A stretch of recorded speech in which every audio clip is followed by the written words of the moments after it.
Hi, I'm John Stevenson, and we're going to be looking at 1 Samuel chapters 29 and 30 in our continuing survey of the historical books. Now, we dealt already with chapters 28 through 31, but we skipped over some sections. We saw where the Philistines had come up against Saul. That was chapter 28, early part of that chapter. And remember, Saul's response was to consult with the witch of Endor, where Samuel showed up and said, "You're going to die tomorrow." Um, but then we noticed real briefly, and we're going to go back and look at that, where David was dismissed from the battle. He had been overseeing a Philistine city for over a year now, at Ziklag, and he's going to make some retorts. He's going to say, "Why are you?" He's going to actually fight it a little bit. I don't know if he's doing that for show, but he is going to now rescue the captives of Ziklag. So chapters 29 and 30 are what we're going to look at now. And then our story with Saul picked up where Saul and Jonathan are killed, and the men of Jabesh Gilead go and rescue the body of Saul. And that's how the book of 1 Samuel ends. So we're picking up not with what's happening with Saul and Jonathan, that's taking place, but right now in chapter 29, verse 1. Now the Philistines gathered together all their armies to Aphek, while the Israelites were camping by the spring which is in Jezreel. The battle's going to take place. But the lord of the Philistines were proceeding on by numbers and by thousands, and David and his men were proceeding on in the rear with Achish. Achish was the overall king and commander of the Philistines. Verse 3, then the commanders of the Philistines said, "What are these Hebrews doing here?" And Achish said to the commanders of the Philistines, "Is this not David, the servant of Saul, the king of Israel, who has been with me these days, or rather these years? And I found no fault in him from the day he deserted to me to this day." David was a Hebrew, I'm going to call him a deserter. They called him that. Now, it's not that he wanted to desert, it was that Saul was trying to kill him. And so he had come over now and stayed with the Philistines. He had found refuge there. Verse 4, but the commanders of the Philistines were angry with him, and the commanders of the Philistines said to him, "Make the man go back, that he may return to his place where you've assigned him," that is back to Ziklag, "and do not let him go down to battle with us, for in the battle he may become an adversary to us." He might change sides again. For with what could this man make himself acceptable to his Lord, to Saul, if he wanted to go back and get in the good graces of Saul? Would it not be with the heads of these men? And then there's some history here. Is this not David, of whom they sing in the dances? Saul has slain his thousands, and David his 10,000s. It was that song that had gotten Saul upset at him, but that song had also made it down to the Philistines. They had heard of it. They didn't like it because it was the Philistines that were being talked about as the slain. So they said, we don't really trust having David around. And I think that might have been some wisdom on their part. Well, notice verse 11, and I'm passing over the part where David actually says, "What do you mean? I've been good." And he protests. I don't know if he protests to make it look good or if he was sincere. I simply don't know. Verse 11, but David arose early, he and his men, to depart in the morning to return to the land of the Philistines. And the Philistines went up to Jezreel, and you know how that story continues. We saw that last time. What we're going to do now, what happens in the rest of chapter 29, is the camera follows David. We skipped over that last time. Then it happened when David and his men came to Ziklag on the third day that the Amalekites are located south of our map. They're in the southern regions, what's called the Negev. The word Negev actually means south, but it also has the idea of the desert to the south. The Amalekites had made a raid on the Negev and on Ziklag and had overthrown Ziklag and burned it with fire. So they come back to find their city, their homes destroyed. What's more, chapter 30, verse 2, and they took captive the women and all who were in it, both small and great, without killing anyone, and carried them off and went their way. So they had raided, they had taken everyone, they hadn't done a mass slaughter. Instead, they just captured everybody and taken them away. Now, that phrase, the third day, my friend Warren Gage, I've mentioned this before, likes to say, whenever you see the third day, look for Jesus. So here, David he had returned to find Ziklag had been attacked. There's a parallel there where Jesus came, in his case, to be attacked for us. In David's case, the attack had come 3 days earlier. In Jesus' case, he went to the grave for 3 days. Hence the parallel. In David's case, the captives have been taken away. In Jesus' case, he led captivity captive. I'm quoting here from Ephesians chapter 4, in his resurrection.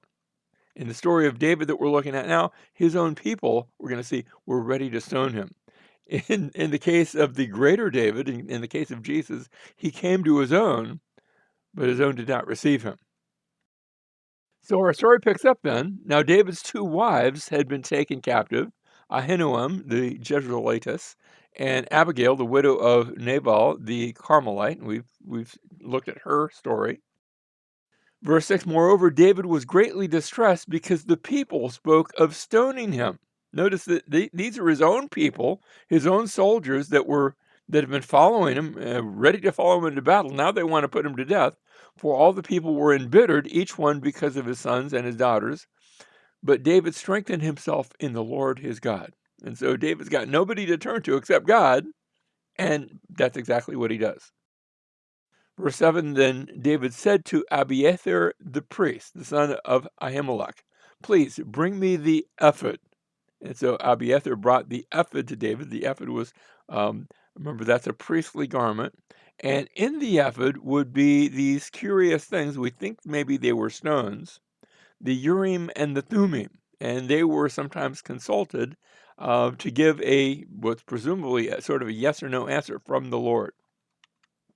And so remember that Saul, meanwhile, we saw, was consulting the Lord through a medium, through the witch of Endor. David is he's inquiring of the Lord through the high priest. He's doing it properly. David inquired of the Lord, saying, shall I pursue this band? Shall I overtake them? And he said to him, pursue, for you shall surely overtake them, and you will surely rescue all. And so David goes to the Lord. I want you to see the contrast that's taking place between Saul versus David. And that contrast is going to continue even after Saul's death and into the next book. But you'll rescue them. And so David went, he and the 600 men who were with him, and came to the brook Besor, where those left behind remains. They had been coming all the way back down they'd been headed up to the valley of Jezreel. Now, though, they are doing this not as a gradual, movement, but as a forced march. And in the forced march, they get to the brook Besor, and they've come a long way already before this. And frankly, it's been a long trip. And there are soldiers, and then there are soldiers. There are soldiers that are hale and hearty, and there are some that just, frankly, I don't know if they're older or a little bit overweight, but it's too much for them.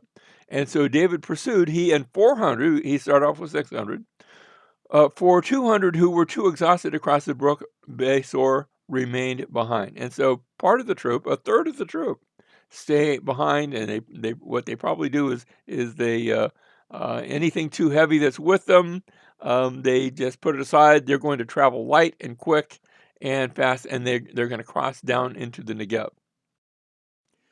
Verse 11, now they found an Egyptian in the field. Now, when I say in the field, maybe it's just me, but I mentally hear field and I think like a cultivated field. And this wasn't a cultivated field.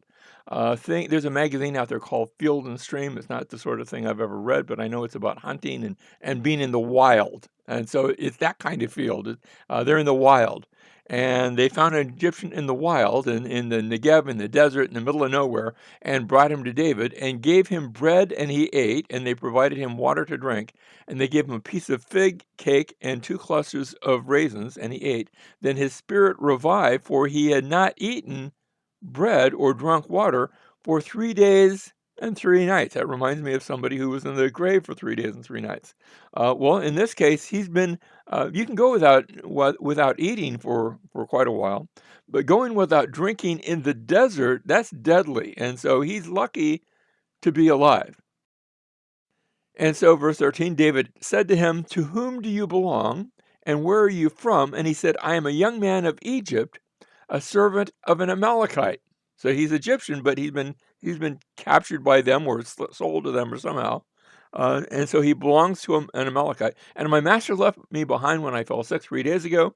We made a raid on the Negev, on the Kerethites, and on that which belongs to Judah, and on the Negev of Caleb, and we burned Ziklag with fire, which David and his group know that because they're from Ziklag, and that's they're looking for the survivors. Verse 15, then David said to him, will you bring me down to this band? You know that where they're located. The Negev is a big place. We're talking about the northern area of the Sinai Peninsula. And it's a very, very large place. And he said, swear to me by God that you will not kill me or deliver me into the hand of my master. He didn't want to be back with the Amalekites. And I will bring you down to this band. And so they do that, and now they continue on down to eventually find the camp of the Amalekites, somewhere in that northern Sinai. It's south of Canaan, but north of the northern Sinai area. And David he attacked the Amalekite camp, and it's a surprise attack, and so the captives are all rescued. The families, all those that had been taken from Ziklag, but now some of the men don't want to share the loot, the spoil, maybe even the captives with those who remain behind. After all, they felt we did the fighting. We're the 400 who continued. That 200 that was left behind, why should they share in that? And David responds, chapter 30, verse 23, you must not do so, my brothers, with what the Lord has given us. You see, they're thinking, we did the work. Why should we share? David says, actually, the Lord gave this, who has kept us and delivered into our hands the band that came against us. Verse 24, and who will listen to you in this matter? For as his share is who goes down to the battle, so shall his share be who stays by the baggage. They shall share alike. Everyone's going to benefit.